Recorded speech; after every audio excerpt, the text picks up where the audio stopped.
तो hello guys, स्वागत है आप सभी का फिर से एक बार आपके इस चैनल सीक्रेट्स पे।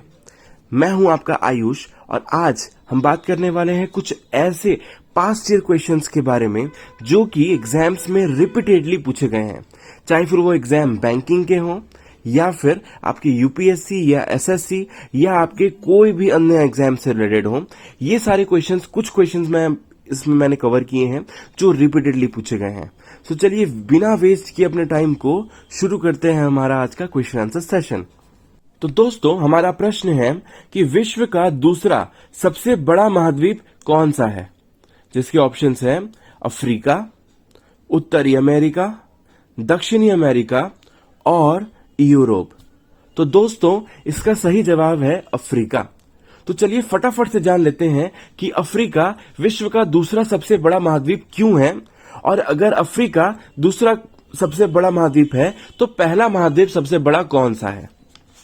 तो दोस्तों, एशिया के बाद दूसरा सबसे बड़ा महाद्वीप अफ्रीका है, यानी कि एशिया सबसे बड़ा महाद्वीप है। तो फटाफट से जान लेते हैं एशिया और अफ्रीका के क्षेत्रफल के बारे में। तो एशिया का क्षेत्रफल 4,45,79,000 किलोमीटर स्क्वायर है, जबकि अफ्रीका का क्षेत्रफल 3,02,21,532 किलोमीटर स्क्वायर है। अगर हम बात करें देशों की संख्या, तो एशिया में कुल 48 देश शामिल हैं और अफ्रीका में कुल 54 देश शामिल होते हैं। इसी के अलावा युगांडा, तंजानिया और केन्या की सीमा पर स्थित विक्टोरिया झील अफ्रीका की सबसे बड़ी तथा संपूर्ण पृथ्वी पर मीठे पानी की दूसरे सबसे बड़ी झील है। तो दोस्तों, ये आपको हमेशा ध्यान रखना है क्योंकि ये सारे डिटेल्स से भी रिलेटेड क्वेश्चंस एग्जाम में पूछे जाते हैं। तो चलिए अब हम रुख करते हैं हमारे अगले प्रश्न पर। तो दोस्तों, आपको ये तो जरूर पता होगा कि मानव शरीर में 206 हड्डियां होती हैं, पर क्या आप इस प्रश्न का उत्तर दे सकते हैं कि मनुष्य में मांसपेशियों की संख्या कितनी होती है, जिसके ऑप्शंस हैं 639, 693, 300 या 369। तो दोस्तों, इसका सही जवाब है 639। तो चलिए जान लेते हैं 639 के रहस्य के बारे में। तो मनुष्य के शरीर में 40% भाग पेशियों का होता है। मानव शरीर में 639 मांसपेशियां होती हैं, इसमें से 400 पेशियां रेखित होती हैं। शरीर में सर्वाधिक पेशियां पीठ में पाई जाती हैं। तो दोस्तों, हमारा अगला प्रश्न है कि कायक इसमें से किससे संबंधित है, जिसका ऑप्शंस हैं आदिवासी उपकरण, नाव, समुद्री जहाज या हथियार। तो दोस्तों, कायक डायरेक्टली नाव से जुड़ा है, क्योंकि हिंदी में कायक को नाव भी कहा जाता है, इसलिए इसका सही जवाब नाव है।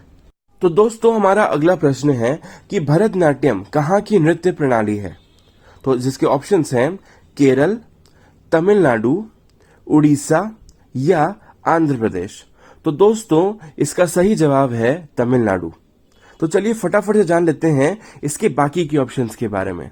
तो दोस्तों, जैसा कि मैंने आपको बताया कि भरतनाट्यम तमिलनाडु की नृत्य प्रणाली है, उसी प्रकार कथकली केरल की, ओडिसी नृत्य उड़ीसा की और कुचिपुड़ी आंध्र प्रदेश की नृत्य प्रणाली में शामिल होता है।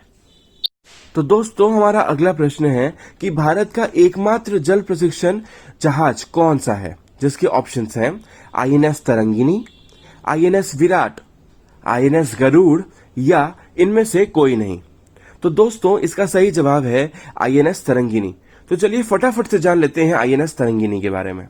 तो दोस्तों, आईएनएस तरंगिनी, जिसे 1997 में भारतीय नौसेना के लिए एक पाल प्रशिक्षण जहाज के रूप में कमीशन किया गया था।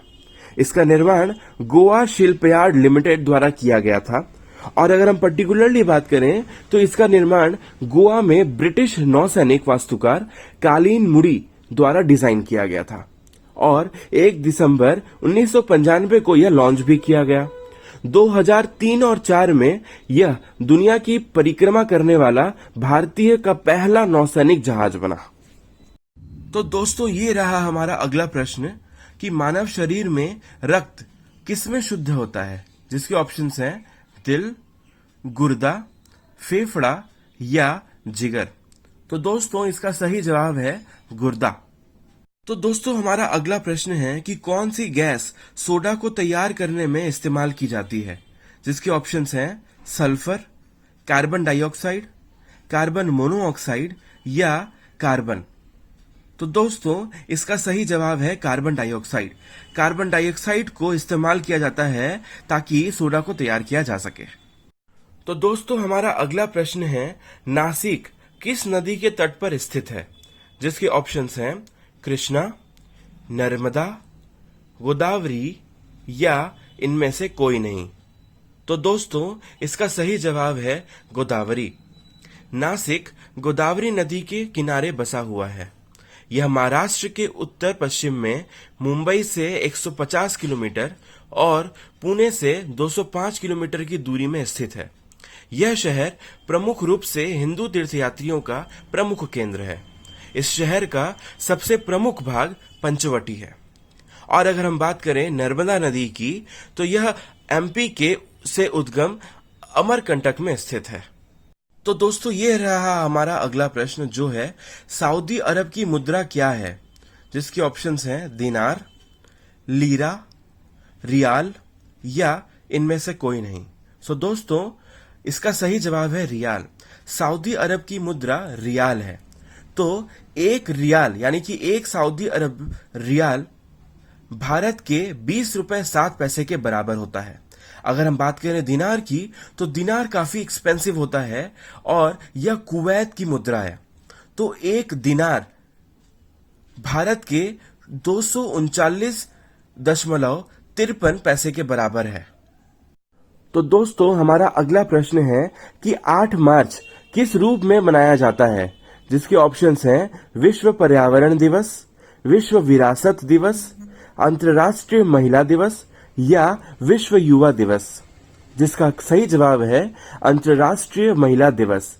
तो चलिए फटाफट से जान लेते हैं कि यह अंतर्राष्ट्रीय महिला दिवस 8 मार्च को ही क्यों मनाया जाने लगा। तो सन 1908 में एक मजदूर आंदोलन के बाद ही अंतर्राष्ट्रीय महिला दिवस मनाने की शुरुआत की गई थी। महिलाओं ने न्यूयॉर्क में उनकी नौकरी के घंटे कम करने और साथ ही उनका वेतन बढ़ाने के लिए मांग रखी थी। महिलाओं की हड़ताल इतनी कामयाब रही कि वहां के सम्राट निकोलस को अपना पद उसी समय छोड़ना पड़ा और अंतरिम सरकार ने महिलाओं को मतदान का अधिकार दे दिया। महिलाओं के इस आंदोलन को सफलता मिली और एक ही साल बाद सोशलिस्ट पार्टी ऑफ अमेरिका ने इस दिन को राष्ट्रीय महिला दिवस घोषित कर दिया। इस समय रूस में जूलियन कैलेंडर का प्रयोग होता था। जिस दिन महिलाओं ने यह हड़ताल शुरू किया वह तारीख 23 फरवरी की थी।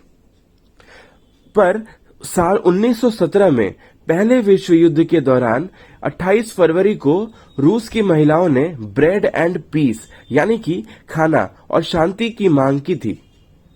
यही नहीं, हड़ताल के दौरान उन्होंने अपने पतियों की मांग का समर्थन करने के लिए भी मना कर दिया और उन्होंने युद्ध को छोड़ने के लिए राजी भी करवा लिया अपने पतियों को।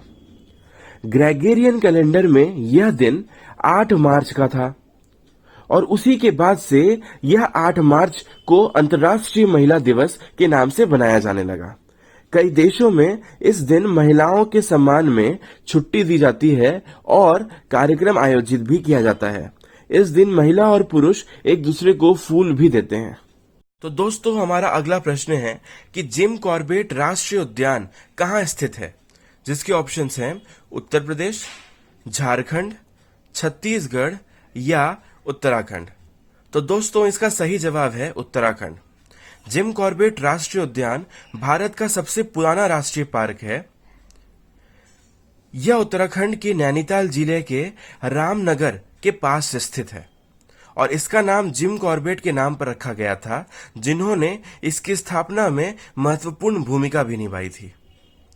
बाघ परियोजना पहल के तहत आने वाला यह भारत का पहला पार्क है। अगर हम बात करें उत्तर प्रदेश की, तो उत्तर प्रदेश में दुधवा राष्ट्रीय उद्यान, जो कि लखीमपुर खीरी में स्थित है और इससे भी कई सारे सवाल क्वेश्चंस एग्जाम में पूछे जाते हैं। तो दोस्तों ये चीज आपको ध्यान रखने की बहुत ज्यादा जरूरत है। तो चलिए अब चलते हैं हमारे अगले प्रश्न पर। बुद्ध शब्द का अर्थ क्या है? जिसके ऑप्शंस हैं एक विजेता, एक मुक्तिदाता, एक प्रबुद्ध व्यक्ति या एक सम्राट। तो दोस्तों ये बहुत ही कॉमन क्वेश्चन है, इजी क्वेश्चन है, और जिसका आंसर मेरे ख्याल से आपको भी पता लग गया होगा कि इसका आंसर है एक प्रबुद्ध व्यक्ति, जिसको कि बुद्ध यानी कि जिसको बुद्धिजीवी भी कहा जाता है।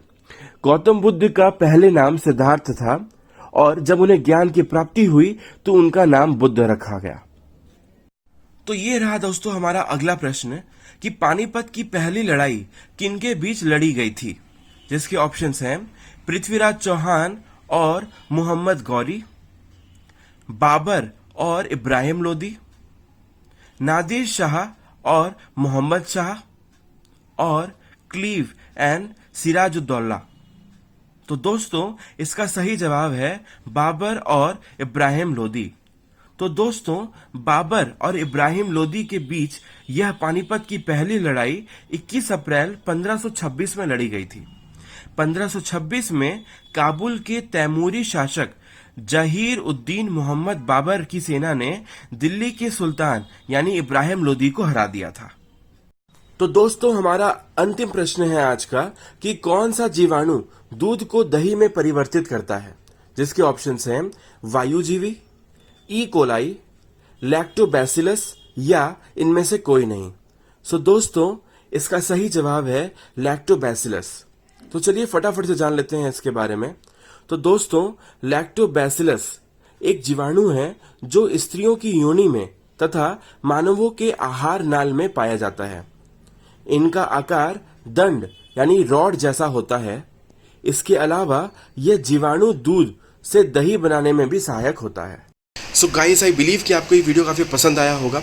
मैंने बहुत सारे प्रीवियस ईयर क्वेश्चंस को सेलेक्ट करके ये वीडियो तैयार किया है। अगर आपने अभी तक इस वीडियो के नोट्स नहीं तैयार किए हैं तो गाइस प्लीज़ इसका नोट्स ज़रूर बनाइए, बिकॉज ये एग्जाम्स में रिपीटेडली पूछे जाते हैं। और आपको और कौन से वीडियोज़ चाहिए, कौन से टॉपिक पर आपको ये क्वेश्चन आंसर चाहिए, ये मुझे आप कमेंट बॉक्स में ज़रूर बताइए, ताकि मैं और भी अच्छे वीडियोज़ आपके लिए टॉपिक वाइज ला सकूँ और आपके एग्ज़ाम के लिए मैं कुछ हेल्प कर सकूँ।